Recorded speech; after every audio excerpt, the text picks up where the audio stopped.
Podcast ini dipublikasikan untuk menanggapi tugas Integrated Learning Project keempat.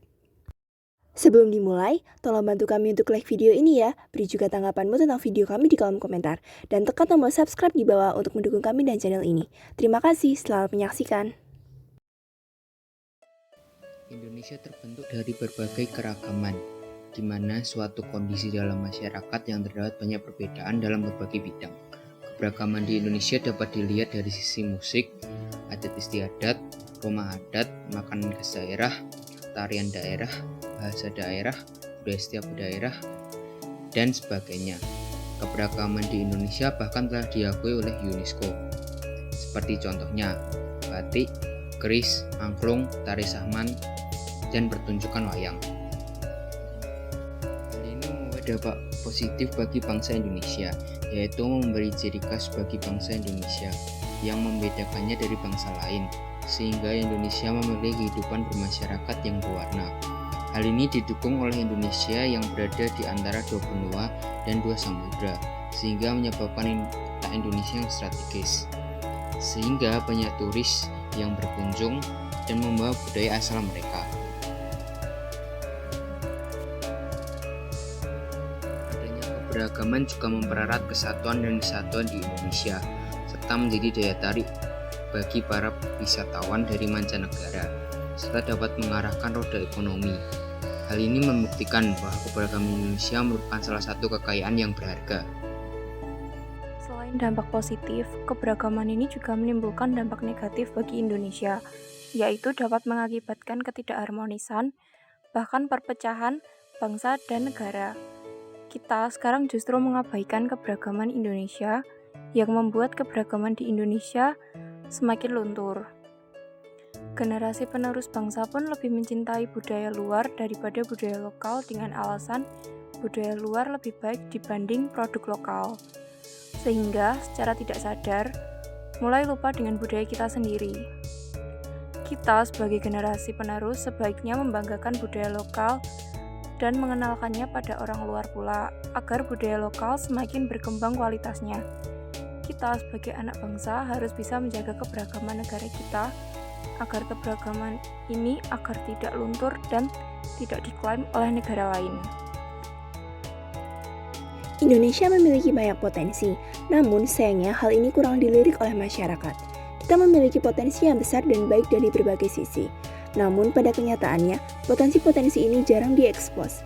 Padahal sebenarnya potensi-potensi ini dapat membangkitkan Indonesia dan sehingga nantinya mungkin Indonesia dapat lebih dikenal dan diakui keberadaannya di kancah dunia serta menjadi negara maju karena penggalian dan pengembangan potensi lokal.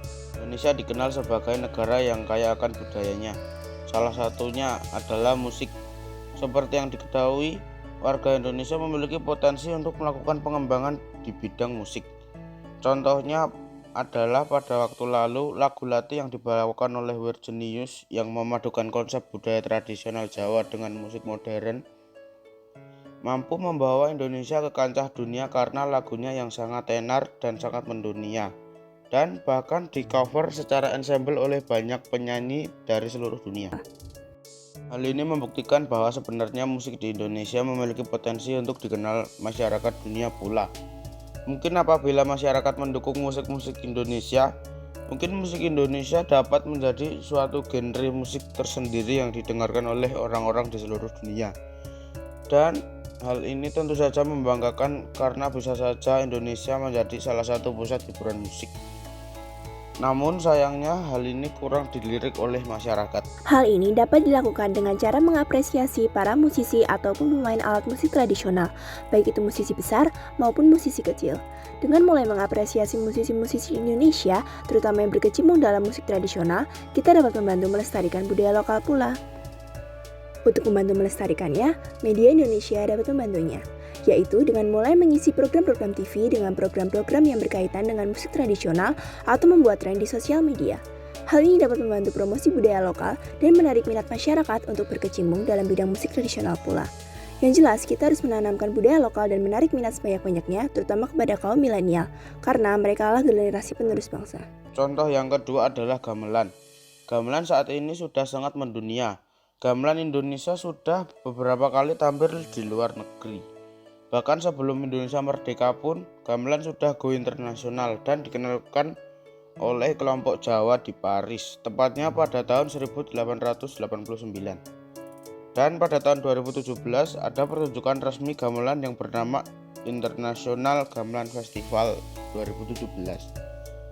Pertunjukan itu bertempat di dua tempat, yaitu di London pada tanggal 8 sampai 11 September 2017 dan di Glasgow 12 sampai 14 September 2017. Pada saat itu pementasan yang ditampilkan adalah permainan bonang, rebab, gender, suling, sindenan, dan lain-lain. Berbeda dengan yang di London, pertunjukan di Glasgow mengangkat tentang pementasan gamelan gaya baru dengan memadukan antara gamelan dan alat musik modern lainnya seperti gitar, bass, drum, serta media visual lainnya. Indonesia juga memiliki potensi-potensi lain selain dari sisi keanekaragaman budaya. Salah satunya ialah dari sisi pertanian dan lingkungan. Kita dapat memanfaatkan bioteknologi untuk mendukung potensi lokal, terutama dalam bidang pertanian dan lingkungan. Dengan penyuluhan masyarakat yang baik, bioteknologi ini dapat membantu masyarakat, terutama yang berkecimpung dalam bidang pertanian. Karena bioteknologi ini memiliki banyak sekali manfaat yang dapat menunjang potensi pertanian dan lingkungan di Indonesia.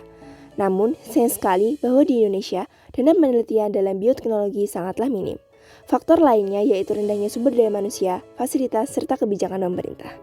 Dalam dunia pertanian, bioteknologi membantu mengurangi krisis pangan, memperbaiki kualitas pangan, dan meningkatkan jumlah produksi hasil pertanian.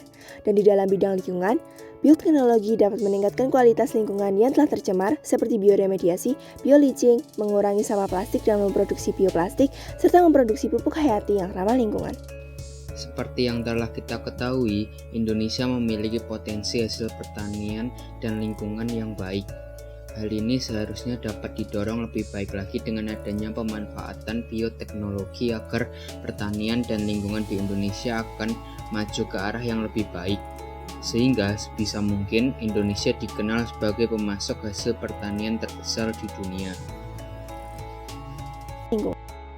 Dengan perkembangan teknologi yang pesat, terutama di era revolusi, tentu saja akan lebih baik apabila kita sama-sama menyeimbangkan antara perkembangan teknologi modern serta keseimbangan lingkungan, sehingga kita juga dapat membuat dan meningkatkan teknologi ramah lingkungan. Potensi teknologi ramah lingkungan di Indonesia dapat ditingkatkan mengingat generasi milenial banyak tertarik dengan teknologi. Seperti contohnya mobil listrik, motor listrik, panel surya, pembangkit listrik, dan lain sebagainya. Indonesia cukup aktif dalam mengembangkan teknologi ramah lingkungan. Teknologi ramah ini juga berperan penting untuk pengembangan ekonomi, kesejahteraan lingkungan, dan sumber daya di Indonesia. Selain itu, pengembangan teknologi ini dilakukan agar Indonesia tidak terus-terusan mengimpor teknologi dari luar negeri.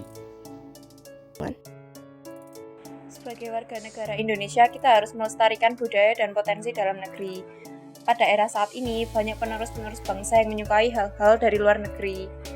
Menyukai produk dan budaya luar sudah menjadi hal yang biasa di kalangan anak milenial. Namun ada baiknya apabila tidak hanya membahas tentang budaya-budaya luar. Dalam negeri juga sudah banyak anak bangsa yang meneruskan dan melestarikan budaya-budaya dalam negeri. Jadi harus sama-sama mengimbangi agar menambah pengetahuan dan keahlian dalam budaya sendiri. Pada penerus bangsa saat ini sudah banyak anak milenial yang mengelola potensi mereka.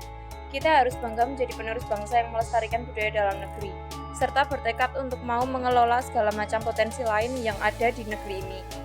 Mungkin masih banyak dari kita belum menemukan baik dari sumber daya alam, sumber daya budaya, dan sumber daya manusia. Ayo seluruh warga untuk menciptakan rasa bangga menjadi warga Indonesia, rasa bangga melestarikan kebudayaan dalam negeri, dan cintai tanah air. Terima kasih sudah menyaksikan video podcast dari kami. Seluruh video, foto, maupun ilustrasi yang ada di video kami bukanlah milik kami dan berasal dari berbagai sumber yang dirangkum. Sekali lagi, terima kasih sudah menyaksikan.